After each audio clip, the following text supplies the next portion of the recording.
Hello, everyone. We are live here on LinkedIn once again. I hope you are doing well. I hope you have had a, a good week so far, and um, and I'm hoping that you're going to have an awesome rest of your week and then a great weekend. Excited today. Today we're going to be talking about John Deere's announcement of their self-driving tractor or autonomous tractor. They announced this at CES this past week, I think, or last week. I think it was last week, which is the Consumer Electronics Show. So this big trade show in Las Vegas where a lot of cool technology gets debuted and showcased. So we're going to be talking about that. But first, let's grab your coffee, grab your drink, and I'm on my second cup of coffee here. So let's go ahead and jump in. So let's see what we have here. First, before we do that, I want to start off with a little bit of a story to give us a little bit of context in terms of why I'm tracking the story, why I think it's important that we follow along with the innovation that John Deere is making. So in 1977, I think 1977, Xerox wanted to make an investment in an upcoming technology company. It was a hot company that was all the buzz in Silicon Valley. Can you guess what company it is? What company it was? It was Apple. So they wanted to make an investment in Apple, and Steve Jobs said, yes, yes, provided that you open the kimono on your innovation studio, your innovation lab called Park. And so after some consternation, some back and forth, a little bit of pushback, Jobs was eventually able to secure a tour for himself of the Park workspace and what they were working on. And then he also got the Xerox team to demo the technology for his core engineering team. And what he saw there kind of blew him away. And I think it doubled down on where his vision was in terms of where the PC market was going, what was going to be possible with computers, namely around the GUI, the user interface. So remember, back in the day, it was just sort of DOS. You'd type in something, you'd get like some text return. Like that's kind of not the best user experience. He saw the interface that would allow you to point and click and drag things across the screen. That's what we all use today. He saw a connected network of computers, the Ethernet. They were working on the Ethernet, and he also saw the mouse, the mouse in terms of controlling the GUI. And so this was all revolutionary stuff that was happening at Xerox, that was happening in this Park facility, and it was just Jobs and Apple and the team really kind of doubled down on that direction, and they took it the rest of the way there. So the question is, the question that when I ponder that story is why, why is it that Apple, this sort of young startup, ran with this technology and eventually became the most, I would argue, most influential company of the last 20 years, 25 years, 30 years, and also today the most valuable company in the world. I think they just hit $3 trillion in market cap, if I'm correct. That is, 1 trillion was unheard of just a couple years back. Now they're at 3 trillion. That's amazing. That's all technology that in part was being developed by Xerox. And so the question is, well, why wasn't Xerox able to take advantage of that? What is it about? Is it something particular to Xerox? And I don't think that's necessarily the case. I think that it's more symptomatic of trying to develop innovation within a larger, well-established company. There's just something that's hard about that. It may be the politics, it may be the bureaucracy, the layers of checks and balances that you probably want for a publicly traded company, but maybe are a little bit stifling towards innovation. It could be the lack of long term focus. So if you're a publicly traded company, you're always thinking about Q1, Q2, Q3 earnings. That maybe keeps you from being focused on the long haul and making big strategic bets that are going to pay off in 5 years and 10 years rather than 2 or 3 years. And actually, we're probably going to cost you a lot of money in the near term, the first 1 to 2 year term. So I think there's just something very difficult about doing innovation within a larger organization. It's a tough road, but it's very important. A lot of the companies today, they are going, in order to survive, in order to be able to contribute and be around the next stage of our economy and our society, they're going to need to go through that transition. And so the folks that are driving that, the chief technology officers, the chief digital officers, I think those are really important roles within these more traditional companies, and I think we need to be helping them and supporting them. So I wanted to open with that context, with that story, because I think it just kind of lays the groundwork for thinking about innovation within traditional companies, and the fact that it's a tough road, and you just have to appreciate that and aware that if you're doing innovation and digital transformation within these organizations. So with that, let's talk about John Deere. So one company that is trying to buck this trend is John Deere. So they produce farming equipment. I'm sure everybody knows, and they announced or they debuted their self-driving tractor this past week at CES. So we're just going to talk a little bit about that and talk about John Deere being one of these companies that I think is a little bit more traditional. They've been around for a while, and they're transforming themselves with new technology, in particular here with AI and machine learning.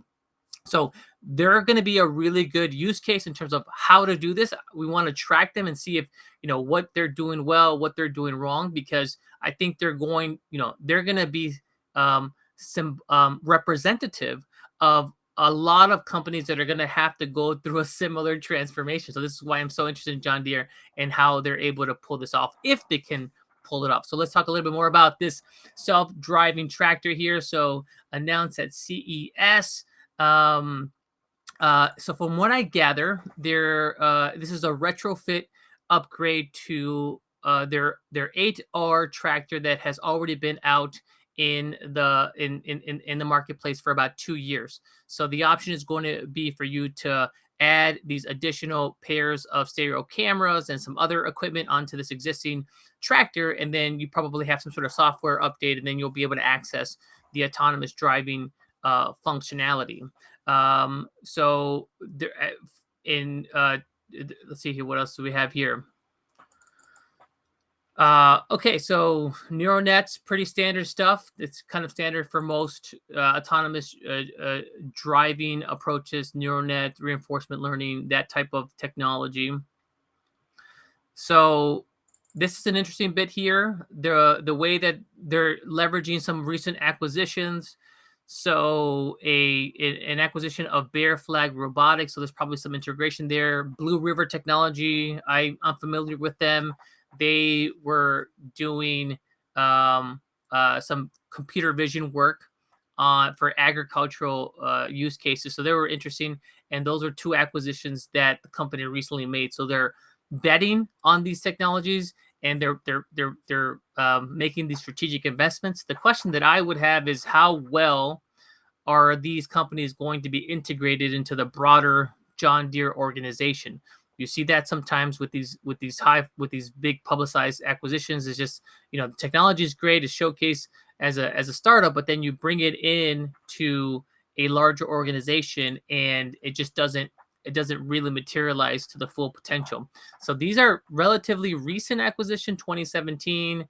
And so it's going to be, to the extent that they can integrate that into their broader array of products, it's going to be interesting to see. Here is let's take a look at the hardware here. So this is my guy. Is it Noah? I forget his name, but he is over at Gadget Matchmaker. He's a great contributor. I Your would tractor. definitely follow him. So let's take a look at the hardware here that we're rolling with on the new So, John Deere what tractor. hardware makes this tractor fully autonomous? You might recall a few months back, I did a video where I talked this component There called we go. on a semi-autonomous John Deere tractor. This is more or less the same model, the John Deere 8R. What's different is this component called the camera pod. It houses 3 pairs of stereo cameras.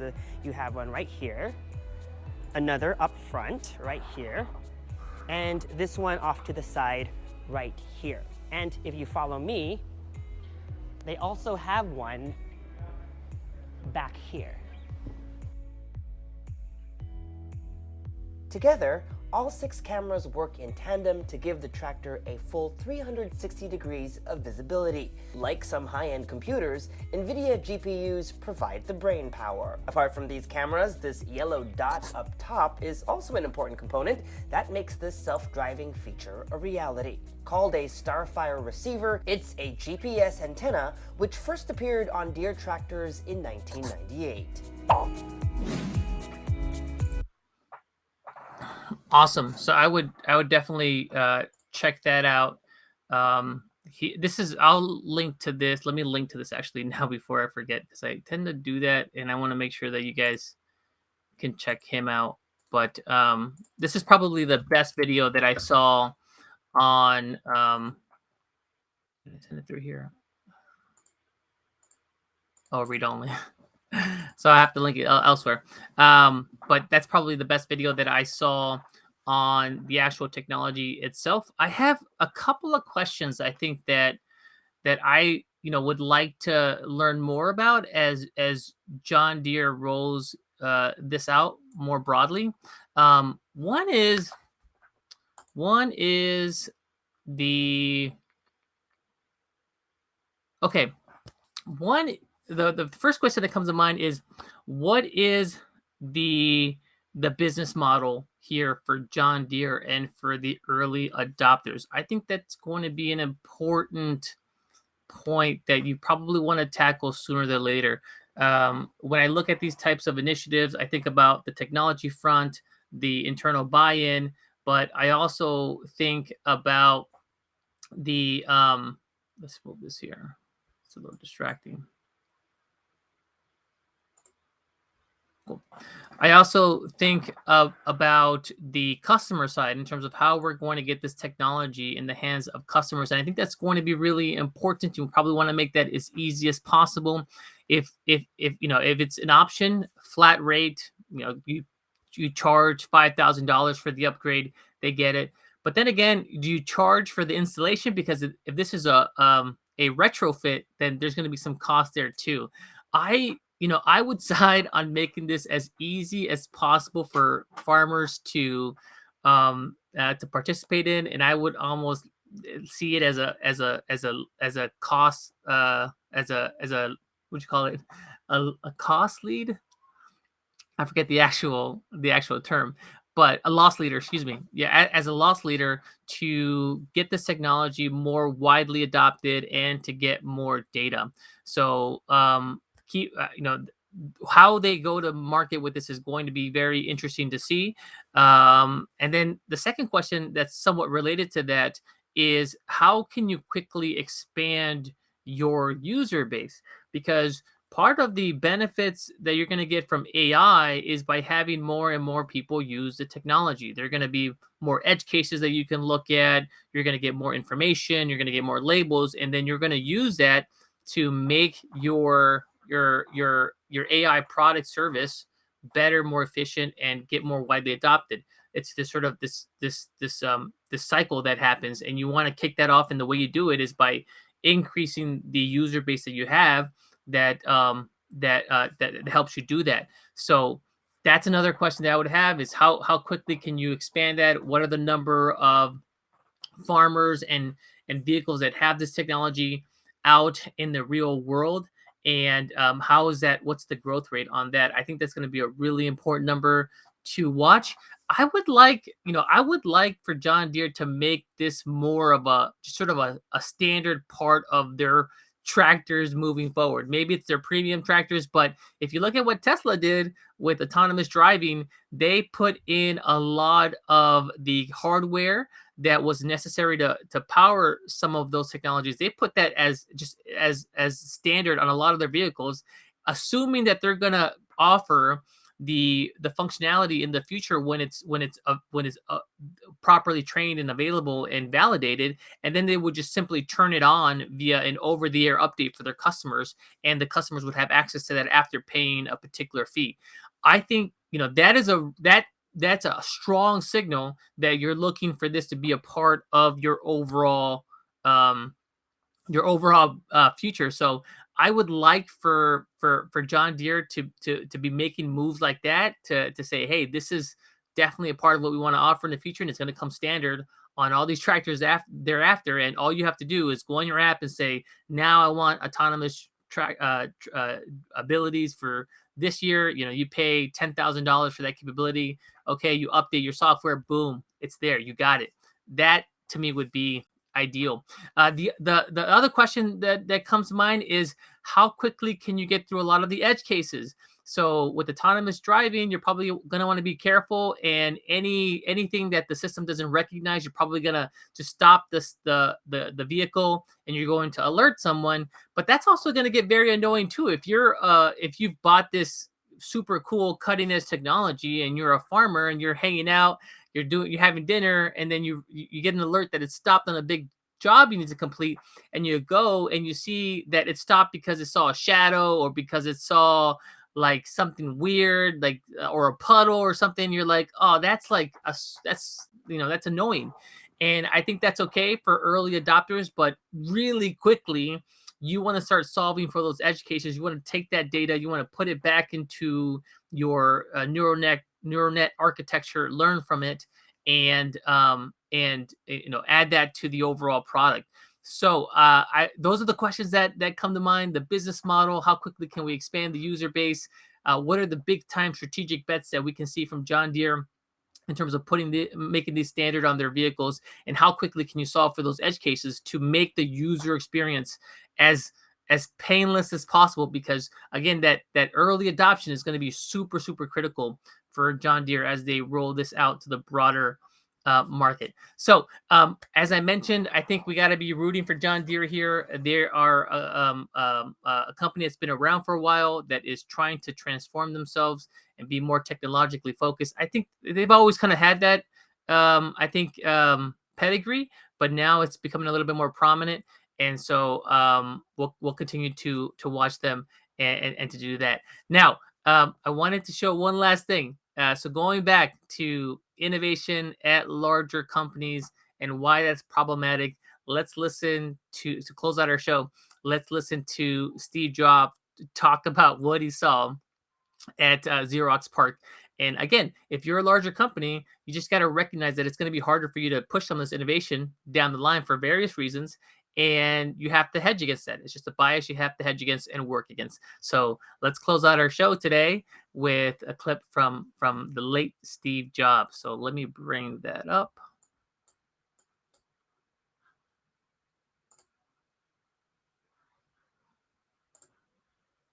More accessible.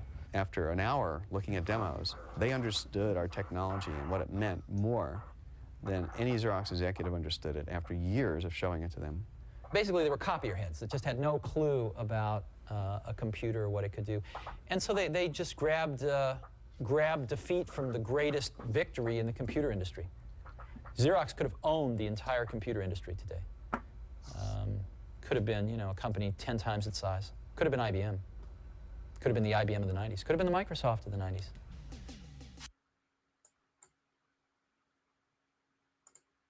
Could have been IBM, could have been Microsoft of the 90s, Xerox, what could have been. So I'll leave that as a last note here. And I hope you enjoyed the stream today. We're going to be going live again next week, Tuesday and Thursday. Next week, I'll be talking about Palantir. Palantir's a new platform offering that I think they released this past year. I think there's some interesting things to look at. I also really like Palantir's overall business model approach as well. We're going to talk about that. If you have any questions, if you have any tidbits on that, feel free to send them to me, and we'll make sure we cover those next week. So until then, I hope you have yourself a great weekend. Goodbye.